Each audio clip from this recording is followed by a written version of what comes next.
चला आता पटकन इळवणीची आमटी करून टाकूयात. गॅसवरती आमटीचं पातेलं तर चढवलंच आहे, त्यामध्ये तेलही गरम होत आहे. फोडणी द्यायच्या आधी या पातेल्यामध्ये आपण डाळ शिजवून त्याचं पाणी साईडला काढून परत त्याच्यामध्ये आपण पुरण केलेलं आहे आणि त्याच पातेल्यामध्ये आपण आता आमटीला फोडणी देत आहोत. छान तेल कढलेलं आहे, त्याच्यामध्ये कढीपत्त्याची पानं टाकायची आहेत.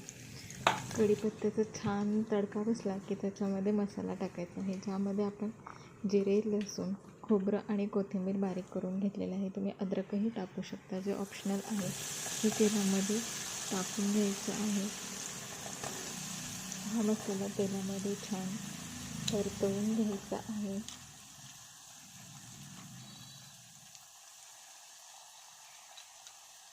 तुम्ही बघू शकता हा मसाला तेलामध्ये छान भाजला जातो. तो मिक्स करून घ्यायचा आहे. पूर्ण तेलामध्ये छान भाजून घ्यायला की त्याच्यामध्ये जे आपण डाळीचं पाणी साईडला काढलं होतं ते पाणी थोडंसं ॲड करायचं आहे. सगळं पाणी आत्ताच नाही टाकायचं.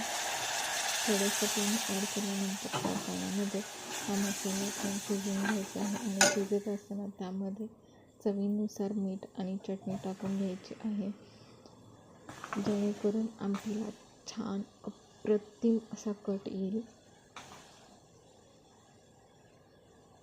तर इथं चवीनुसार चटणी टाकली गेलेली आहे आणि ही चटणीसुद्धा या मसाल्यासोबत शिजवून घ्यायची आहे. शिजत असताना तुम्ही बघू शकता की याच्यामध्ये छान कट यायला सुरुवात झालेली आहे. जर तुम्ही डायरेक्ट तेलामध्ये जर चटणी टाकली तर त्याचा ठसका उठतो. या पद्धतीने जर तुम्ही चटणी टाकली तर त्याचा ठसकाही येत नाही आणि त्या आमटीला कटही छान येतो. तर ही चटणी याच्यामध्ये छान शिजून घ्यायची, उकळी येऊ द्यायची आहे आणि त्यानंतर याच्यामध्ये आपण डाळीचं सगळं पाणी ॲड करून घ्यायचं आहे. आणि इळवणीला एक महत्त्वाची गोष्ट की इळवणीला उकळी येऊ द्यायची नाही, ते चमच्याने असं हलवत राहायचं आहे. तुम्ही बघू शकता की आपल्या इळवणीला छानपैकी कट आलेला आहे आणि ही उकळी येत असताना या आमटीला चमच्याने असं हलवत राहायचं असतं, जेणेकरून इळवणी फुटणार नाही.